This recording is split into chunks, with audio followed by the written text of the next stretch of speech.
I'm your host, Veer Supunya Devavrat, co founder of Wild Origins, and this is our new series, Use It or Lose It. This series is timed for one of the biggest conservation battlegrounds on the planet, COP20 in Uzbekistan. Over the next episodes, we'll cut through the noise, the slogans, and the glossy NGO brochures and ask the hard question: how do we really save wildlife? And for our first episode, I couldn't have asked for better guests. Joining me is Eugene Lapointe, President of the IWMC World Conservation Trust and the very first Secretary General of CITES. I think I've gotten that right, Eugene. You were the first or the third? Well, the very first for us at Wild Origins. He's seen this convention from the inside, from its birth to its battles today. And alongside him is Stephen Palos, Vice Chairman of SUCo in South Africa and the CEO of CHASA, which stands for the Confederation of Hunting Association of South Africa. Both of them are visionary leaders for sustainable use who have spent years making sure that communities living with elephants, lions, and rhinos aren't left out of the conservation story. Two men, two perspectives, one truth. Conservation cannot survive without people. So, without further ado, let's get into it. Here's a paradox that I want to begin with. When I was younger, I thought pandas were the greatest conservationists of all time. Why? Because every NGO had one on a t shirt. Turns out pandas didn't save wildlife, they saved fundraisers. And that's the paradox we're in: conservation as branding, not as survival. Which brings us to the heart of today's conversation: use versus protection. Let's kick this off with Eugene. Hi, Eugene. How are you doing? Welcome. I'm doing fine, and thank you very much for inviting me to this very important podcast. Well, I believe what we're trying to do on this podcast is of utmost importance. And I would prefer to just dive into some of the questions that I have as a young wildlife conservationist. I have no shame in saying that I'm still part of the new generation. And I personally have really witnessed an utter state of confusion in this short wildlife conservation career of mine, because from where I started to where I am today is is unbelievably confusing. I started off with something else and I'm somewhere else. And now where I am brings me to this question for Eugene, that Eugene, you being one of the first people to basically design the framework for the CITES, what would you have to say to someone who's listening at COP20 who doesn't know the full stories, or who's someone who's listening on this podcast? What was CITES originally created to do? Well, I would start by saying, go back to the original thought, the original principles established by the founder of CITES. And I like to say something that you said so clearly. When I was younger, also, I was a conservationist by force, by nature, by obligation, I would say, because I was living in the bush until the age of 12. And I was living out of nature and I had to conserve, which means I was using it, but leaving something for the next summer or the next winter or the next year after, and for possible people coming after me. And when later on in my life, when CITES came into force, I was excited. I've been through law school and so on, with working with the government for a couple of years, and I was asked to get involved in this new treaty, CITES, coming up. And I was excited because it was a reflect in CITES. I saw a reflect of what has been my life, using carefully nature and making at the same time that you leave something aside for other people to use it, to benefit from it. And that was a natural context in me. And so when I saw CITES, I was excited.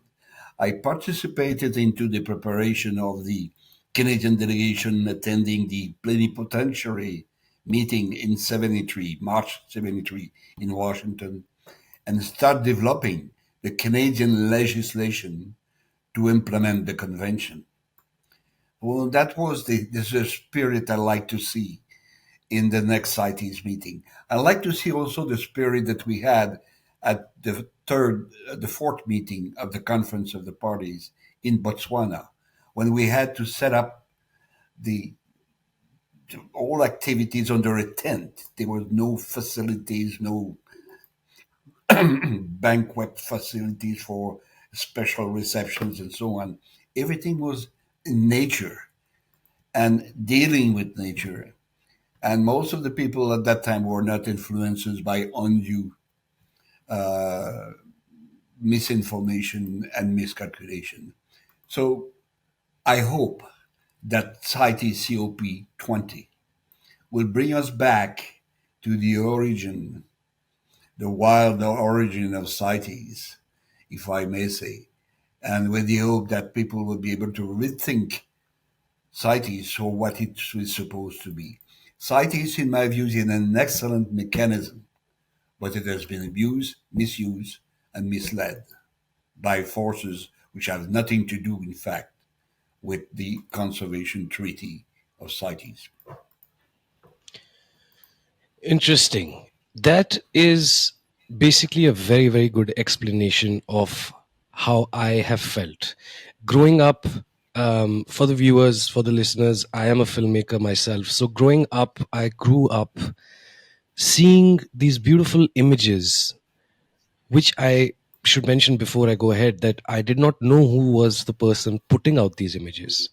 But I saw always beautiful images of wildlife, and everything that was designed and marketed around those images was to infiltrate my mind with the thought that everything is gone or everything is going to go. I mean, first it was 2012, the world will finish.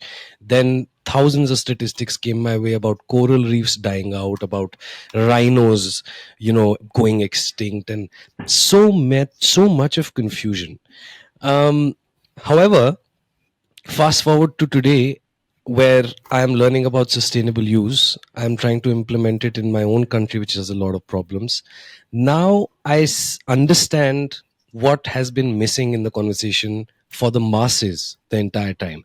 So, would you guys agree if I was to say that there has been a shift that has happened for CITES particularly, which is from a treaty grounded in trade and sustainable use to one that has been hijacked by some sort of emotionalism, particularly by NGOs. Am I right to pick up this particular topic? Well, you're absolutely right. Sorry, of course, sorry, I didn't mean interrupting you, Stephen, but you're absolutely right. This is exactly what has happened to CITES. Is that we the crisis situation you described, the rhino are going to disappear.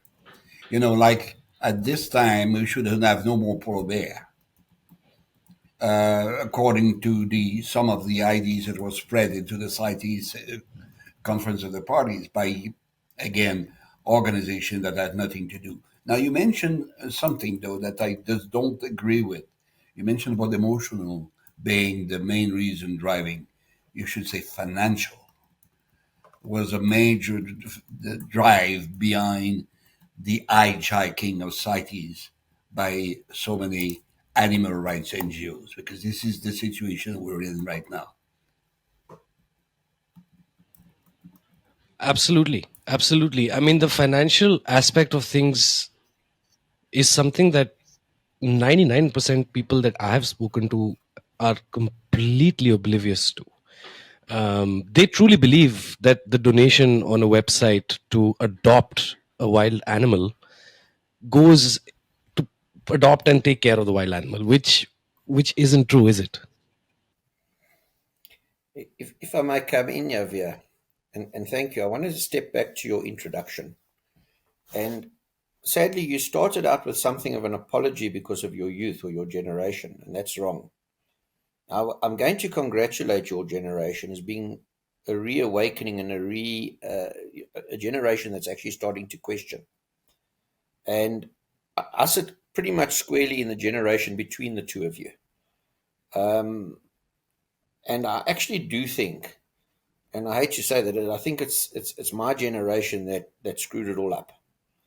It's the slightly post-baby boomer generation. We were the generation of innovation technology from the late 70s, 80s, which ultimately sat with a bunch of fantastic advancements in the world we live in today. Let's not take a thing away from it. But were we ready for the advance? Were we ready to be a global society connected by social media? And what harm came from that? We, in my opinion, possibly did more harm than good, because it's like any technology. If the technology is ahead of the ability of people to embrace it properly and responsibly.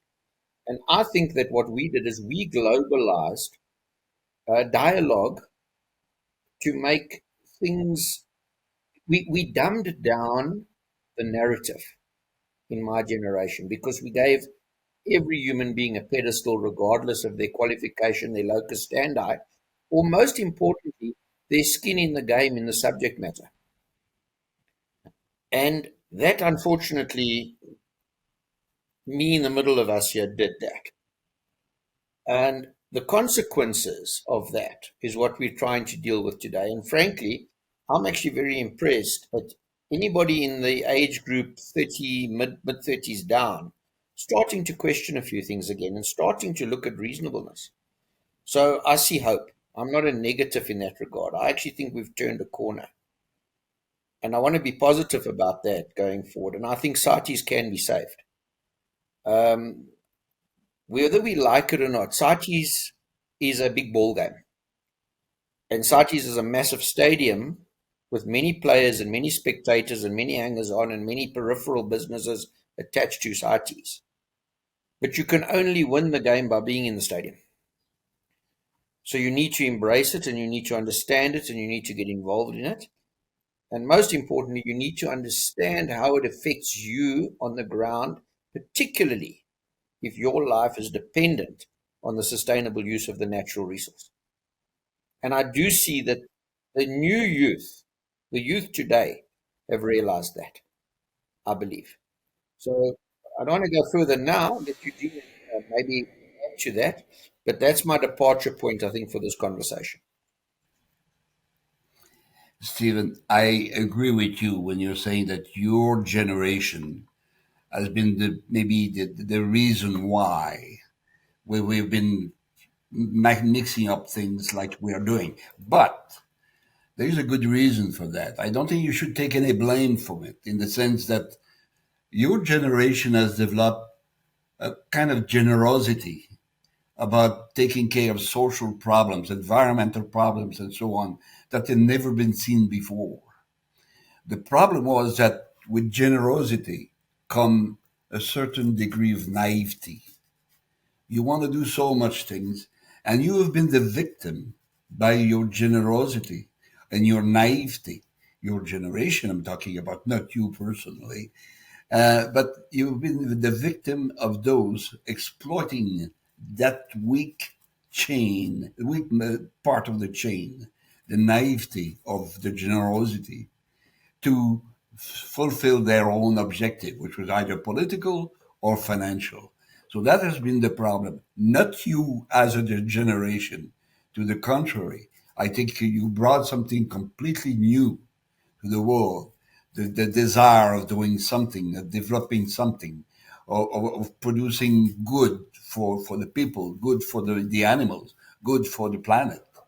So in that sense, you should be deserved for that. And I don't agree with you when you say that you're taking the blame from it. You shouldn't. When I say that, what I'm saying is that it was the generation that enabled the things to go awry, because we developed the technology for, let's say, the ordinary person to have a pedestal and interfere, and that created the gap for the people that could exploit that to do so. And it's not a question of blame game, it's a question of analyzing the scenarios and what was happening in different times. And for me, the important thing to recognize also is that probably we were a generation that turned the corner, particularly in the Western hemisphere, in the wealthy West. We turned the corner on true wealth. The middle class became very comfortable because of technology, because of income. Um, the two-car family from the no-car family, that type of one-car family. A lot of things changed in, let's say, from the 70s through till the late 90s in that regard. Recreational time. The concept of the word eco-tourist didn't exist when I was a youngster. But by the time I was in my young 20s, eco-tourists were a thing. The people that toured wildlife places in the old days had to be kind of almost self-managed. They had to be let's say they had to be adept at going into wild areas, even if it was a commercial thing like a Yellowstone or in our case in South Africa, a Kruger National Park. You couldn't just jump in the family car and go to the Kruger Park in the 60s. You needed to be a little bit more organized than that. And yet, in my generation, suddenly these abilities for anybody to say, well, I'm an eco-tourist now, occurred. And suddenly, because they were an eco-tourist, they became a wildlife expert, apparently. They had an ability now to claim that they had skin in the game of how that resource should be managed. That resource had been very well managed for decades prior to that by professionals who were the rangers and the responsible individuals. But suddenly now everybody with a car and an ability to take a couple of days off had a say in how it should be administered, how the on the ground management should happen.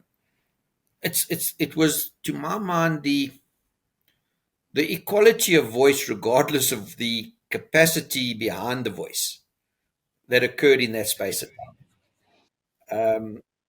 Opinion opinion started to dominate over, let's say, fundamental skill sets uh, in very, very sensitive things. And then obviously that was a gap for the animal rights brigade that saw the opportunity. And hell, they didn't miss a beat. And we can see it in, you only have to go look at the annual reports of those organizations that are forced to produce them. Not all are, depends on where they're registered. But luckily, the biggest of them have to register themselves in the big wealthy countries because that's where the money is, and that forces them to at least disclose some of their income. Go look at the numbers; it's shocking. Hundreds and hundreds of millions of US dollars a year in donor fundings, and yet we in Africa don't see that on the ground, Jay, in anything. Um, it doesn't filter down to the animal; it doesn't filter down to the people living with the animals. But man, it's a good industry. Yes, it is. Actually, I what you guys are just discussing is of particular interest to me because as a person who's working in media, who's trying to raise awareness about an alternative reality, I am often faced, of course, in the Indian context, but I am often faced or asked some questions which I feel like I can't answer. And I'll give you an example or two. The most common statement slash question that comes is, okay, there's human wildlife conflict because we as humans have moved into the space of the wild animals via our infrastructural development or whatnot, and the forest cover has now reduced. So obviously the wild animal is going to come in contact with the humans. It's not the animal's fault, it's us. We need to stop development. So hearing this, for the longest time, I still swear to God have not been able to figure out how to explain to somebody that there is a person living on the edge while either you develop or you don't reduce forest cover. Either way, there is a person on that border who's living and who doesn't have a voice, which actually makes a lot of sense for the title of this particular episode as well, which I've titled as The Great Divide. So, across the generations, there has been this divide which has occurred on a societal level as well as on an organizational level. And of course, it's simple to say that the Great Divide is basically the fault line at the heart of conservation today. Because one side wants to lock wildlife away, and the other says we must use it to save it.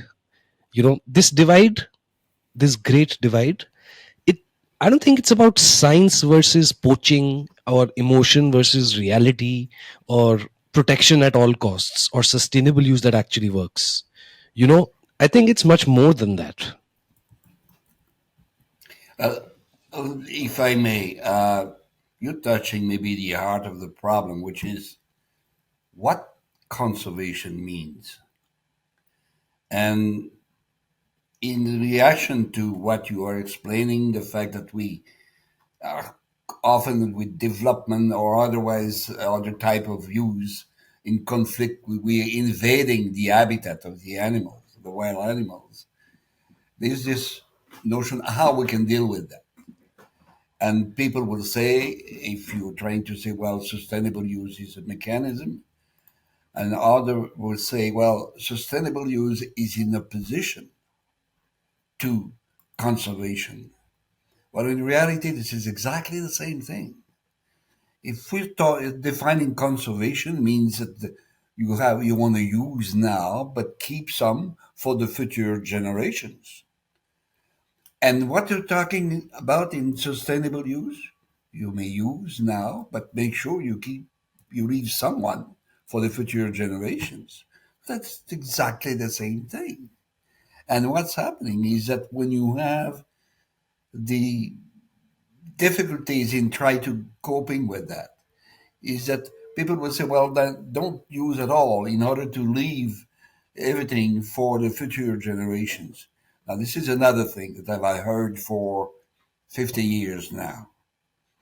And you have to keep something for the next generation. The problem with this, with those advocating that kind of argument, is that you not only you denied any kind of involvement by humans, any kind of use by humans, but you also deny something for the current generations, those people at the border that you were just mentioning.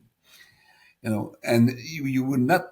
What is happening is that there will never be something in the mind of those proclaiming that philosophy. You will never have a generation taking advantage of the wild resources. It will always have to be transferred to the next one. So the problem is that we will never achieve anything for conservation by denying the rights, ignoring the traditions, or destroying the culture of the current generation. Those people sharing the border with the animals. Yeah, yeah. I look at it. I must say, from my perspective, I've been paying some little more detailed attention to the Indian situation that you find yourself in recent times, and one of the reasons for that is about a month or so back, our Deputy Minister of Environmental Affairs called a Indaba to deal specifically with a circumstance we face here in South Africa with our elephants. And the bottom line is that we are becoming the victim of our own success with elephants in South Africa. We simply have far too many elephants for the available space. And it's come to a head that eventually government has, whether they like it or not, have to at least deal with the problem. And we've got a very forward thinking constitution in South Africa that allows for tremendous amounts of public input and stakeholder engagement. So he was forced to hold what we call in African terms an indaba, which is the African way of getting around and having a conversation about something, a conference. Lovely African term, an indaba. So we had the elephant indaba about a month back. And actually, interestingly enough, a guest speaker early on in the procedure was the High Commissioner from India.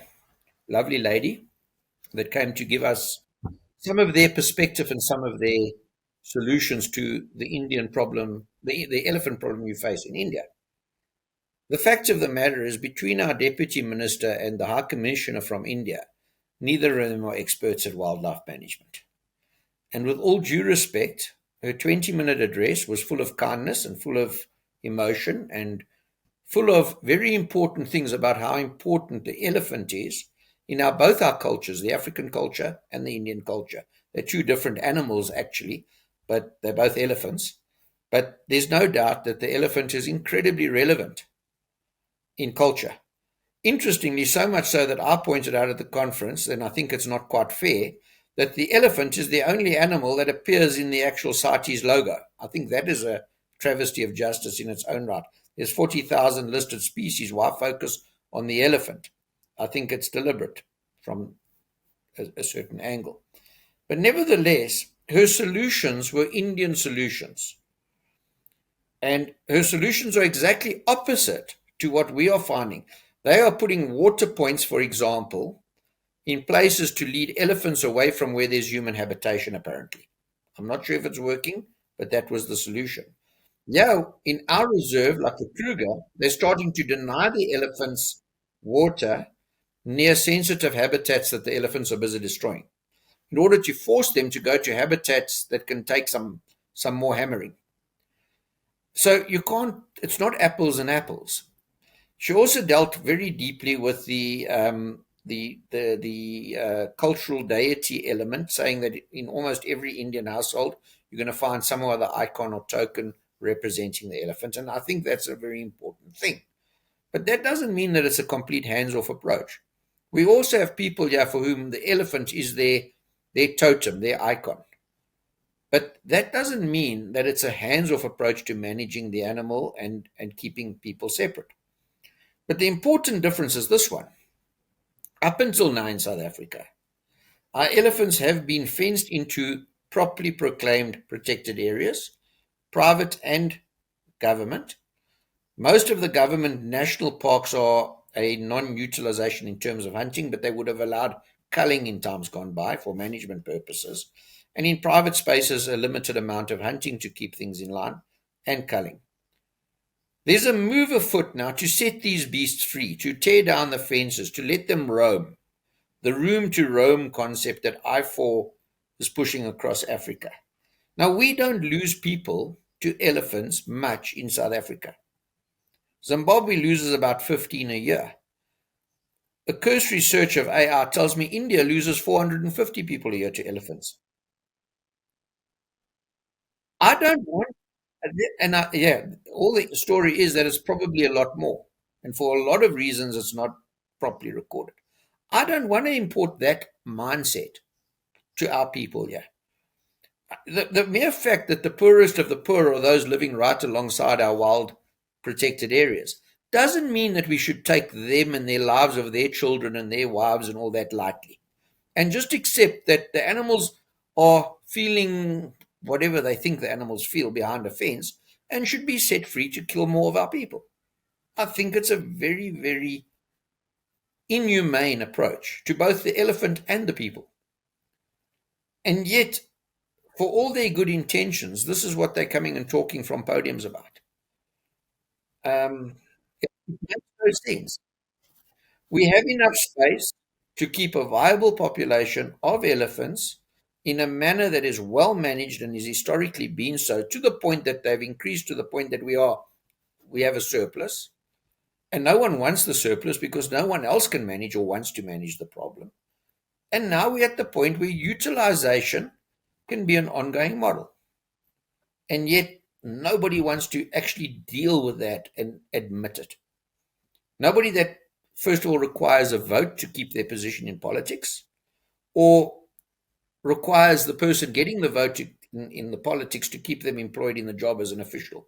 They all want to leave. It's just such a hot potato. But I know one thing, when you challenge them on the fact that we are not losing people yet, but your planning is going to land up with real death. They want to talk about compensation. I know one thing. No amount of financial compensation will replace my child. You can give me all the money in the world. The child is not going to be in its place. It's not going to be replaced. And right now we've got that problem fixed. I'm not going to roll over and accept the Indian model, which apparently accepts a lot of deaths. And I'm glad guys like you are waking up, hopefully, your society to the fact that it should be unacceptable. Absolutely. I think you've hit the spot. I mean, this is it's a lot of things, isn't it? It's you can't exactly blame this lady high commissioner either. And you know why I can't? You know why we can't? Because the fact is that if you teach somebody something wrong, they're going to learn something wrong, aren't they? And then you can't just wash your hands off and say, hey, that. Love that. Yeah, and I really feel like, especially the bureaucrats, whether it's in India or abroad, I feel like the bureaucrats are this group of people who are often in a position for a limited amount of time, which makes their decision making quite peculiar, doesn't it? Because they often tend to choose really weird decisions. They live in fear. They live in fear. Easy decisions. They take the path of least resistance in the public space, not in the space of the people that are suffering and the people that have skin in the game, the broad public. Even the international, even outside of their own province, outside of their own country's public, seems to matter more. I would actually go as far to say that this might just be a prime example of how an NGO made narrative, not an NGO, rather a animal activist NGO made narrative can have this trickle down effect in a society over years, which leads to this kind of international relations and geopolitics, where you have a guest from a foreign country who comes and just gives you this absolute wreck ball of a suggestion without realizing that you're already 50 years ahead, you know. And this actually brings me to one of the questions that I have, and both of you feel free to just jump in anytime. We know, and you guys have seen and worked with communities who live with elephants, lions, tigers, rhinos, all kinds of predators. And right now we're just talking about land mammals. We haven't even gone to the marine species. So can you tell us that what does conservation actually mean to these communities who live with this wildlife? It means, as we've said so many times, that unless you provide them with some incentive to conserve them, to benefit, continue to benefit from them, those animals are doomed. And we go back to the title of your podcast, is that use it or lose it. Unless you create for any human being, let's put it like this, whatever you have, you can benefit from, you will take care of it. Whatever has some economic value, some sentimental, some emotional value, you will take care of it. But if something doesn't have any value whatsoever for you, you will destroy it, or at best, you will ignore it, but you're not going to take care of it. So your title is the answer to your question. I'll follow up on that. Is if you look at the intrinsic value of any asset, once the intrinsic value of the asset, the benefit of that value, is close to the people for whom would be the natural custodians of that asset, the obvious outcome is conservation. When you separate those two things and you give the intrinsic value to somebody that is far removed, then there's no conservation of that asset. Then there's exploitation. And I'm going to look as an avid hunter. I'm in this space because I believe in hunting and the freedom to hunt, not because I don't hunt because I want to conserve. The conservation that is a natural consequence of my hunting is for me just a wonderful benefit. But it's such a fact. Now you sit with a scenario where exploitation in a century past was not hunting. They would say hunters wiped out the bison, they wiped out the carrier pigeon, they reduced all game numbers. It's not completely true, because exploitative market hunting of the 1800s, the 19th century, is not what modern hunting is all about at all. There was an element of classic hunting in those eras as well, and the books are written by the great hunters and are good to read because it tells you where we came from as part of the learning curve. And they should not be judged on their values because their values were a different era. But now we're in a scenario where all hunting that is legal, is regulated, is science-based, and is not because it's what we're trying to achieve, but because it's a natural consequence that it is good conservation. Now you sit with a dichotomy we face here in South Africa. I live in a little town 50 kilometers west of Johannesburg in the gold region. The mountain, in inverted commas, across the way from my wetland that I live next door to, is a 450 hectare mine dump of what they call a tailings dump, a reclaimed mine residue from underground, from the gold mining that started here in the late 1880s and still continues to today. And that is a finite resource. Most of the value of the gold extracted from South Africa in the heyday was the profit side of it belonged to foreign-owned companies. The resource is largely depleted today, and the mining has become far deeper, far more risky, far more expensive for the last of it. And it's still largely foreign-owned, but with some local own and whatnot. It's always given jobs, it's always given developments.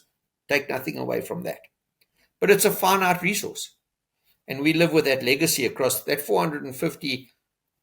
It's a particularly windy day today. I could tell you the town near me today, everybody's going to sit with 1 centimeter thick layer of yellow dust in their house tonight, of acidic, chemical-rich, bad pollution.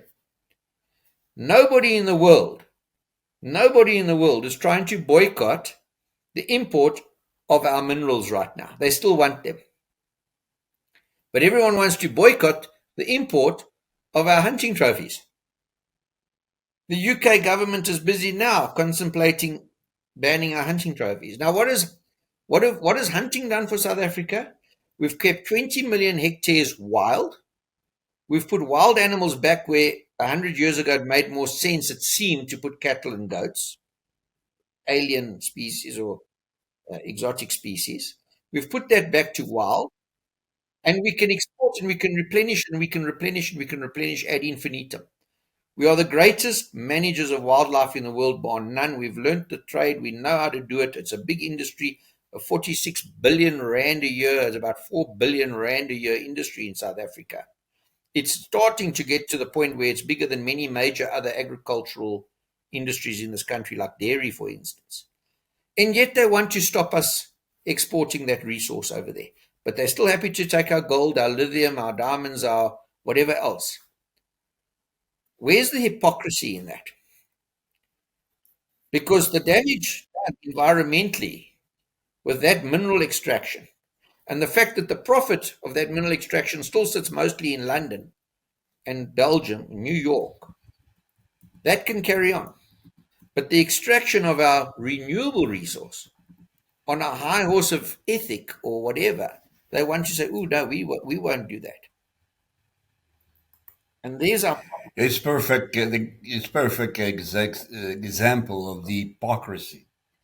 What you described, Stephen, of the hypocrisy that exists in this magnificent world of environment, the double standard, the fact that you apply a principle here and you don't apply it elsewhere, depending on what satisfies you politically or financially. Now, when you're talking about hunting, why should anyone be opposed to any kind of hunting? Because we're all hunters.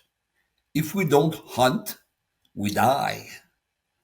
And this is one of the very basic nature of any animal, human being included. We are born with two very specific drive inside of ourselves, inner drives. First one, survival.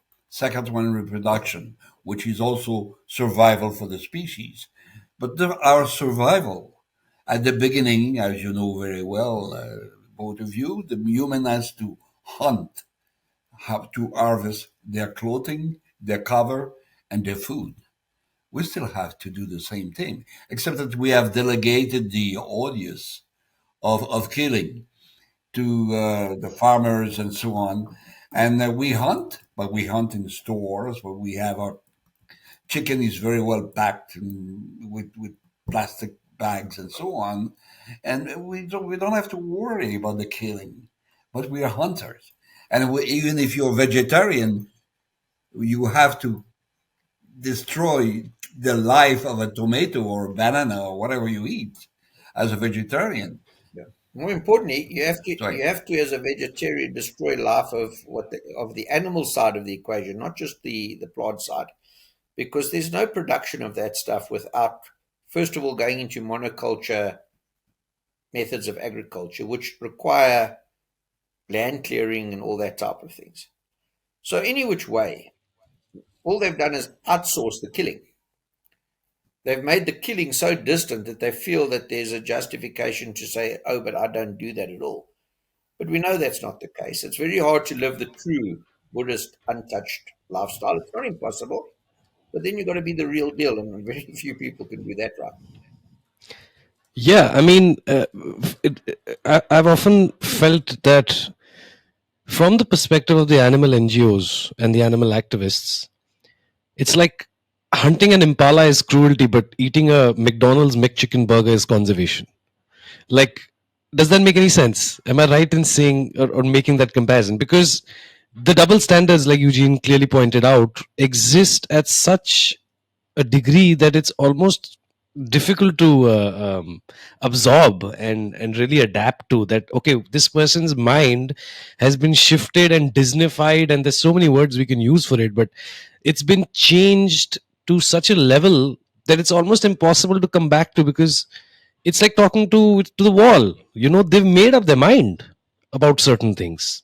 And this can be grouped into, let's say, protectionism, the idea of protectionism, which has, I want to take this back to the upcoming COP and all the other main big conferences that happen across the globe, that this idea of protectionism has actually creeped up in all of your international treaties and your conferences, and nobody's really understanding the risk for the poor African communities or the Indian communities or any poor community who's having to live alongside wildlife. I think you've got it 100% right there. The interesting thing for me is when you look at the individual concerned, who's usually an urban person, usually a person that is wanting to do what's right. They're acting not so much. I would not accuse anybody making statements like that of being hypocritical because they don't have the knowledge. I'd rather be called ignorant than a hypocrite. So I would say there's more of an ignorance there. And I'm not saying it's a deliberate ignorance that's related to stupidity. It's an ignorance because the whole picture hasn't been explained. And unfortunately, whether we like it or not, most of the urban elites live in that space. They're raised that way, and it is what it is. We need to deal with that from our perspective. We're fortunate because we bridge the divide. We actually largely come from that same background. I certainly come from an urban elitist background. If I look at where I am in my society here, it's not like it's just somewhere along the line because maybe I was raised by a father who took me wing shooting and then started hunting at a young age. Other things I always was aware, so I kept myself from being ignorant. But others of my peers that weren't doing that just went on blissfully so. So I don't want to be antagonistic to society at large, including urban elite society. My problem with them is when they don't want to hear the truth, but they want their opinion to prevail. That's when the hypocrisy side of the accusation does have relevance.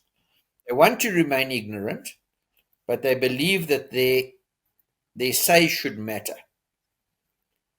And they're not prepared to do so much as read a document or listen to a podcast or take the trouble to learn. They've made up their mind. Now that's just, to me, mule stupid. That's what that is, and that's a different challenge we face in life. I often make this comparison when somebody I'm trying to explain to the entire use of sustainable use, the concept of it, and they're kind of blocking me off. I ask them this. I'm like, hey, have you ever traveled in an airplane? And they say, yeah, of course we've traveled in an airplane.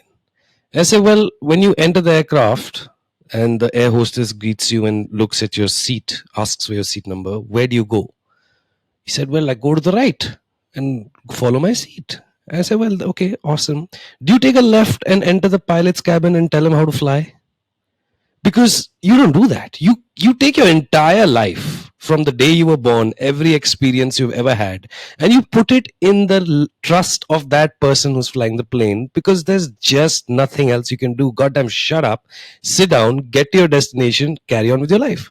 So is that sensible to say that this idea of freedom of speech, or this idea of having a higher intellect about something just because you can say something, is quite damaging to the wildlife conservation space, especially because the animal NGO activists really bank upon that, don't they? It's very bad for people to start with, not only for the whole concept of nature. And when you're referring to those people, how many times I've been traveling and have you been, you ask the question, have you been to this specific place and so on? How many times you've seen either European or Americans and so on? Oh, we had a tremendous trip to Africa.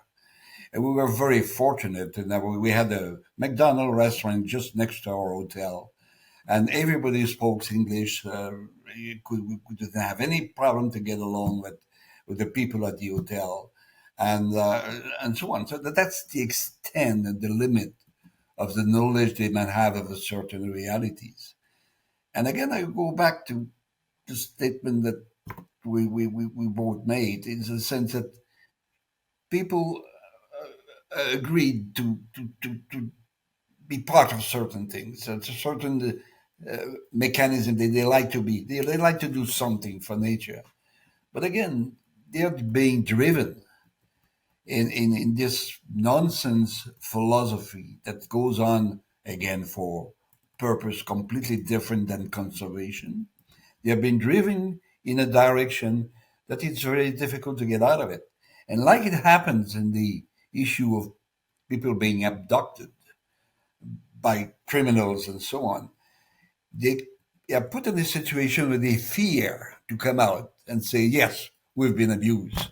Yes, we've made a mistake. And I even seen reputable journalists coming to us and saying, well, you're right in what you're saying, but we cannot go back to our newspaper and claim that we made a mistake, you know? So there's and even for some governments, I could mention quite a few, but I won't, that are in this situation of fear. They just don't, not only they don't want to get out of the concept they've been forced in, but they're saying if we get out of it, oh my gosh, we're going to get it. We're going to get, we're going to be punished for our attitude.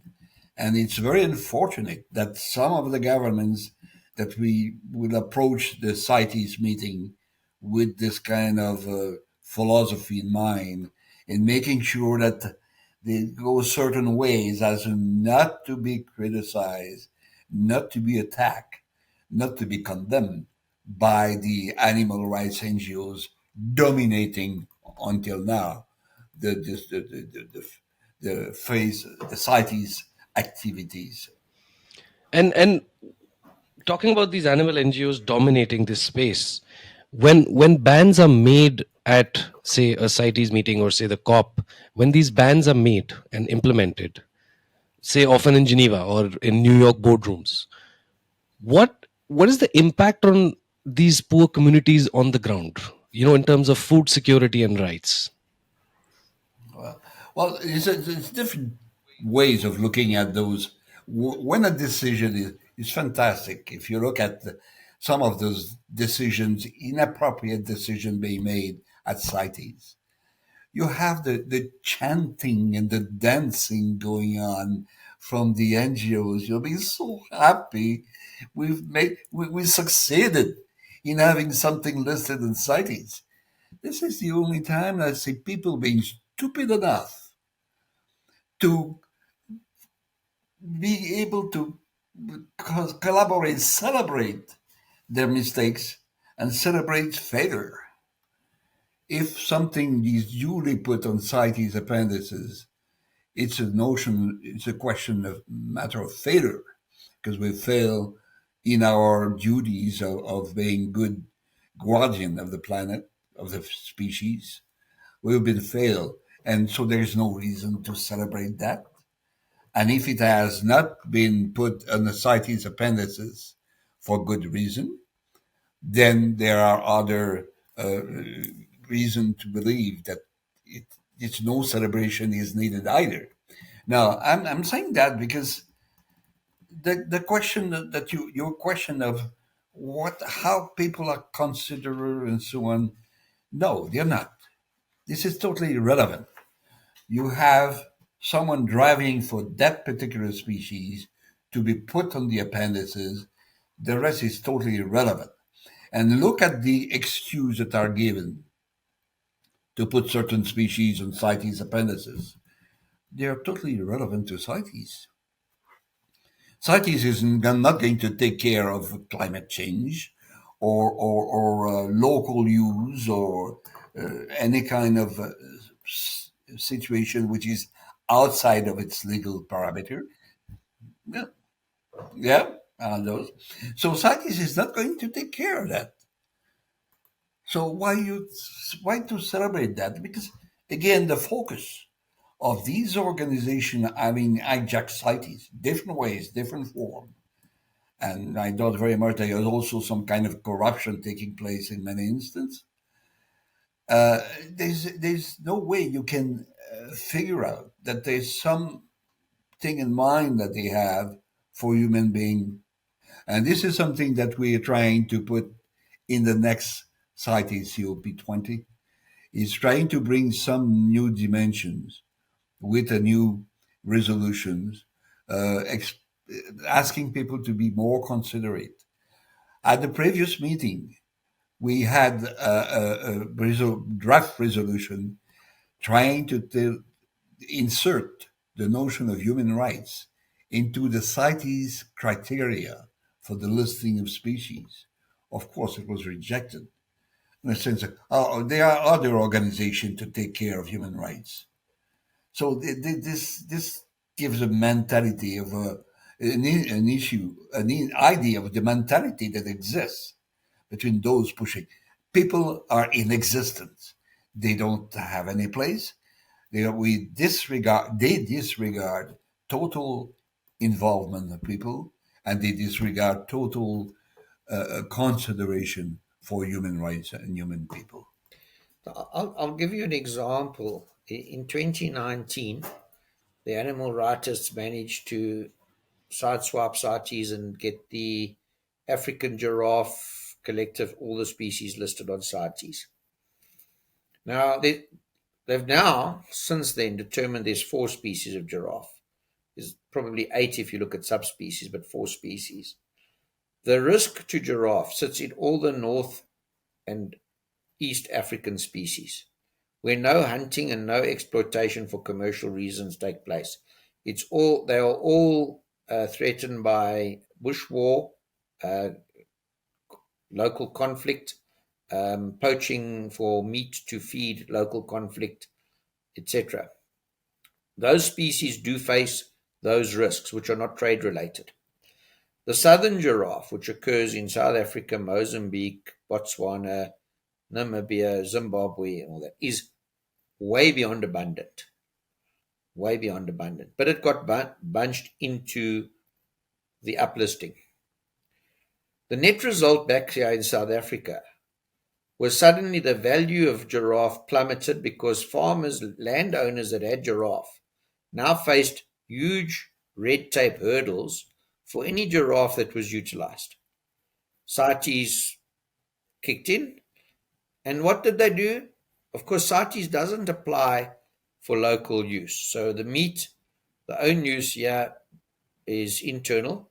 What did they do? They said to us local hunters, giraffe is now on special. Come and shoot them for the meat and the skins and whatever you want to do with it. I want to get them off my property because I have no more use for red tape in my life. And suddenly the giraffe value plummeted, the southern giraffe. It's since then stabilized a little bit as they got to understand that you can still export and hunting trophies can be exported.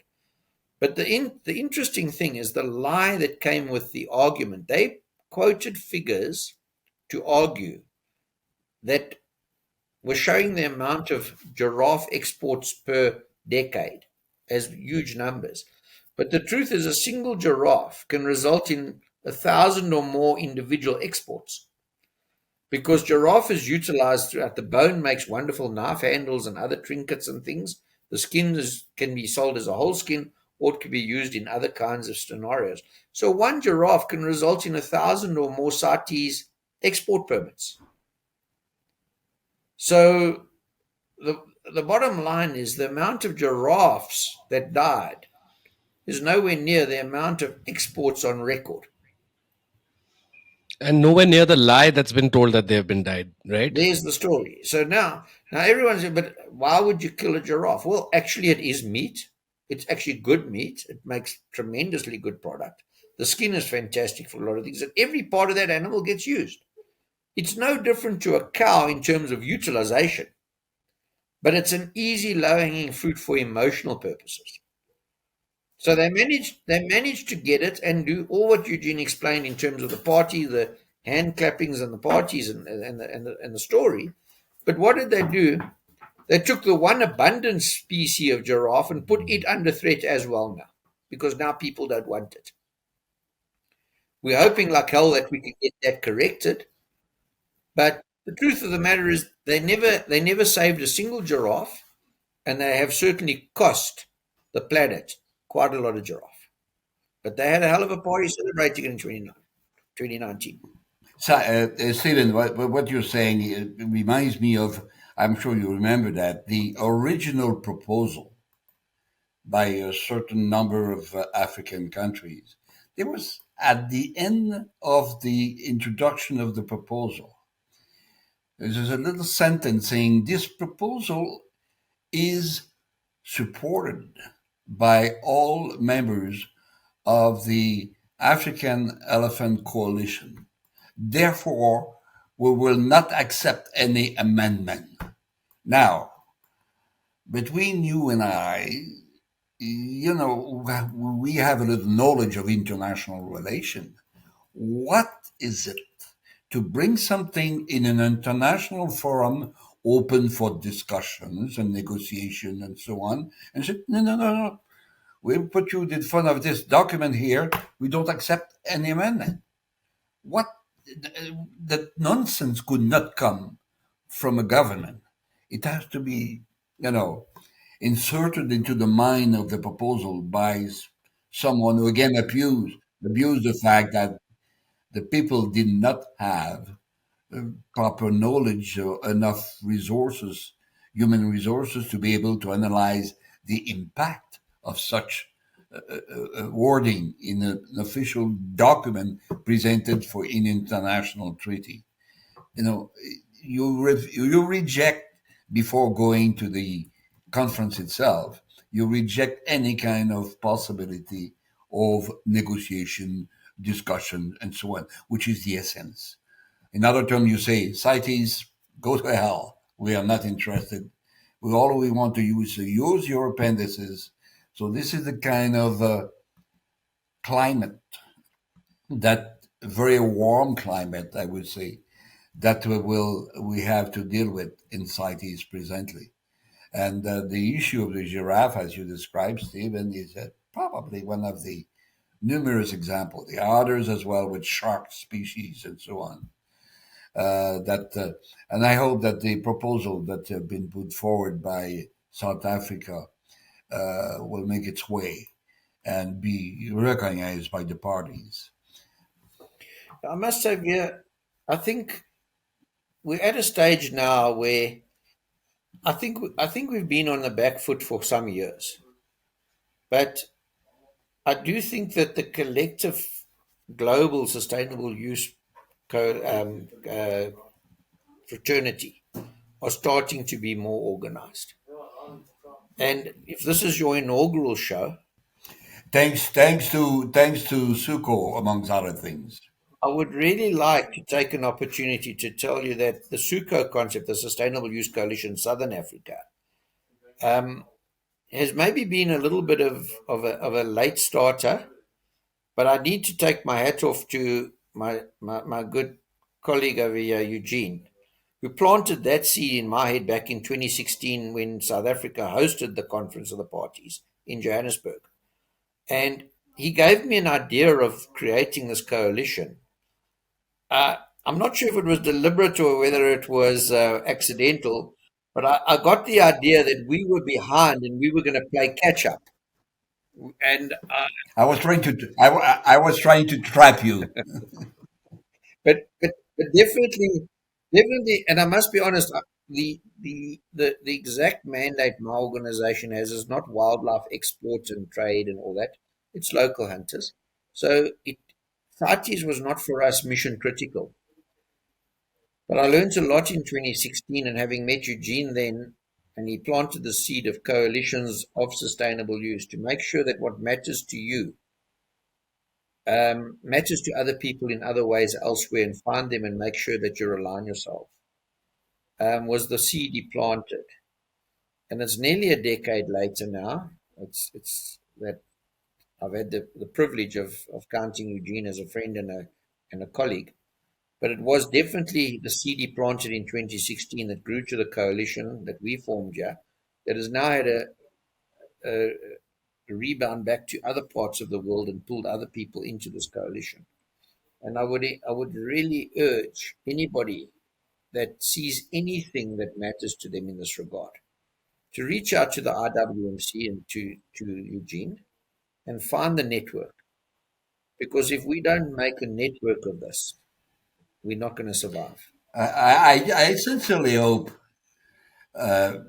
Stephen, that the movement that you created, well, you give me some credit for it, and I accept it. But without your involvement, it would never have happened. Uh, at the level of the NGOs, and you're not. It's not only South Africa and IWMC. Look at the people that we've gathered together in our the recent CITES meeting and so on. The last standing committee meeting, amongst others. So I think it's important that we try to push the governments to accept, also to adopt this kind of philosophy, to get out of the darkness, to get out of the closet, and fight this fear that you have of the other NGOs. And when you see that SUCo is tackling IFA without any hesitation whatsoever, different ways and so on, just fantastic. And why the government should not do the same thing? Again, I hope that the setup that you've created, the structure that you have developed, that we have developed together, will really give some chances to the government to say, okay, we stand up and we reject the nonsense. We reject the corruption. We reject the fact that we are not going to ignore our people.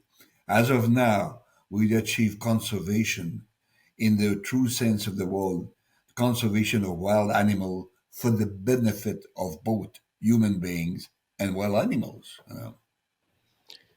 Okay, that was fabulous, honestly, because you have to understand that I am of course framing all these questions, why not, yes, but as I frame these questions I often don't know what the answer to them is, so everything is a learning curve for me personally.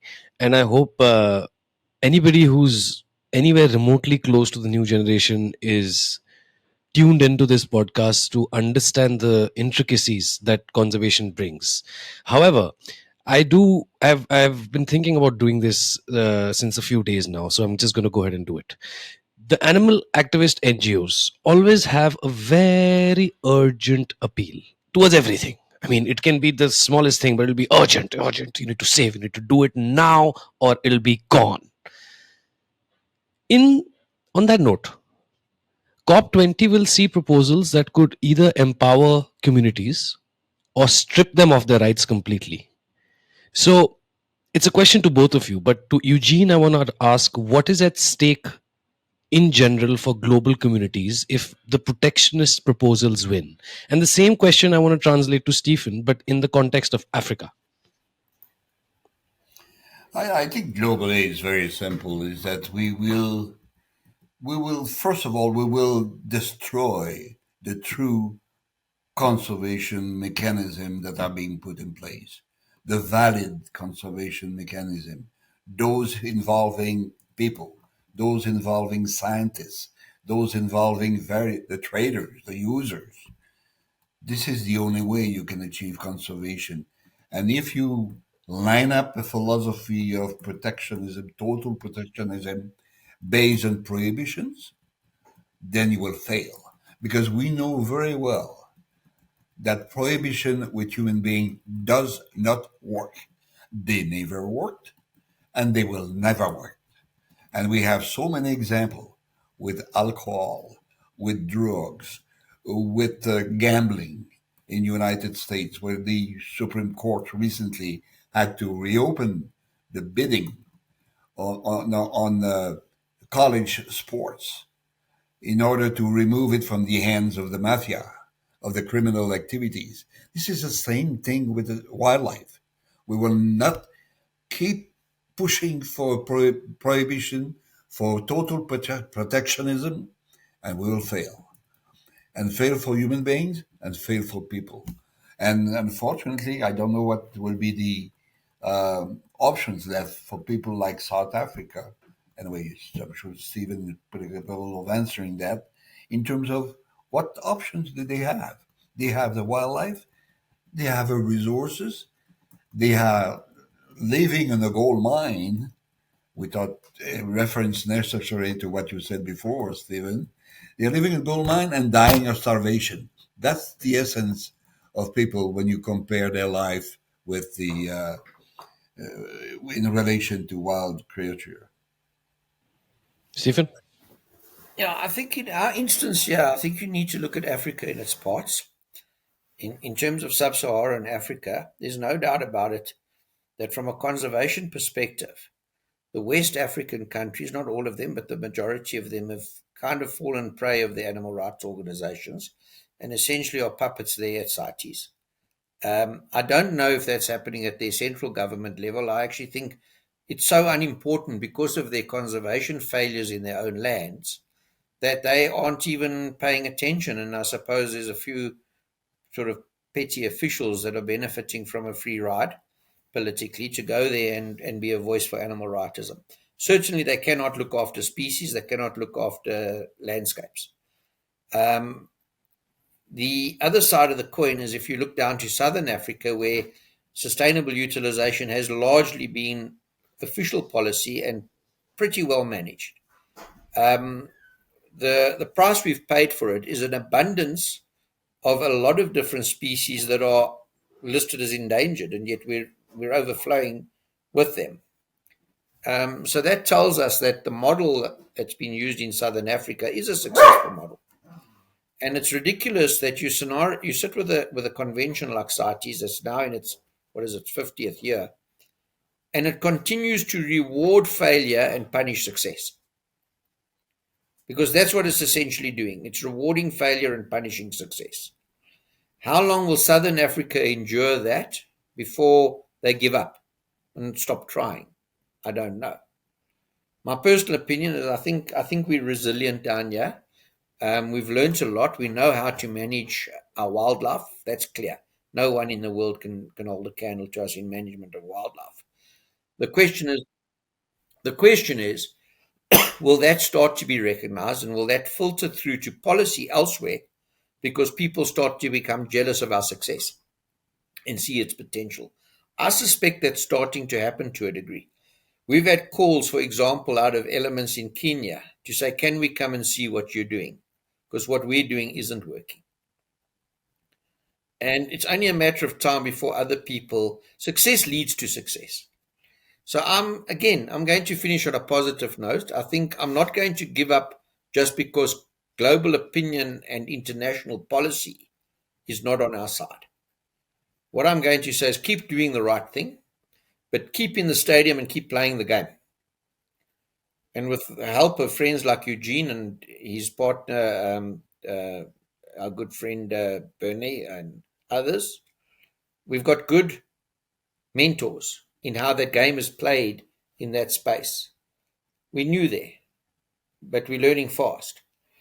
We might be able to win a World Cup at rugby. Just now we're going to manage to win a World Cup in the CITES stadiums. And maybe one day we'll beat India in the Cricket World Cup as well, but that's another story. That's I turn into the animal activist right now and just propaganda the shit out of that. It's never going to happen. By the way, shall we? Did you forget about your glass of wine? It's standing right over there. Normally, when we speak together at this time of the day, we take the advantage of starting our dinner or whatever with a good glass of wine. Absolutely, it is anyway, wine o'clock. It is indeed. It is indeed. I will accommodate my little bit of coffee with that. So a great cheers to both of you. I'm just going to take a few seconds to say a couple of things. I quickly want the listeners to get an idea of what IWMC and what is it and how is it really involved, along with our affiliates such as SUCo, in the COP. Of course, we'll be sharing a link with this podcast that you can have access to. It will also have a document which will give you an overview of our recommendations for the COP. It's also on the IWMC website. Along with that, I just want to let you guys know that IWMC has 5 global standards for evaluating CITES proposals. They're very interesting and they're very long, so I'm not going to talk all of them, but I'm going to go ahead and speak about one so you get an idea. The proposal must fall within the provisions of preamble of the convention. This basically means that CITES was created to regulate trade for conservation, not to serve as a catch-for-all environmental problem. The second one is the impact of the proposal on human rights, which basically stands for that any listing must respect the rights of local and rural communities who depend on wildlife for livelihoods, food security, and culture. Now, if for the new generation these two were complicated to understand, then I will rephrase them. The first one I would say is stay in your lane. CITES is for trade, not to fix the whole planet. And the second one is people first. If it tramples human rights, it's not conservation. I have many more for the for the remaining ones, but I will not discourage you, the listeners that is, and rant more. However, I do want to take the opportunity to bring our fabulous podcast to an end, and let's do that by scrolling down on the script. There goes my continuation. Okay. Thank you very much. I have one last question for both of you before I will wrap this up. If you had one message for COP20 delegates walking into the room in Uzbekistan, what would it be? I think one message that I'd like simply to repeat, I'd like to give to the government: get out of the closet, stand for your people, and denounce the nonsense before it be too late. I think following on that, mine would be listen to the voices that are most affected on the ground, where the species and or circumstance being discussed is relevant. Listen to those who come from where it matters most. So there you have it. We've gone from Geneva to South Africa, from policy tables to village fields, and the lesson is clear. Protectionism without use is like a car without fuel. It looks good in the garage, but it goes nowhere. Next week, we go deeper, pulling back the curtain on the NGO agenda. Thank you very much.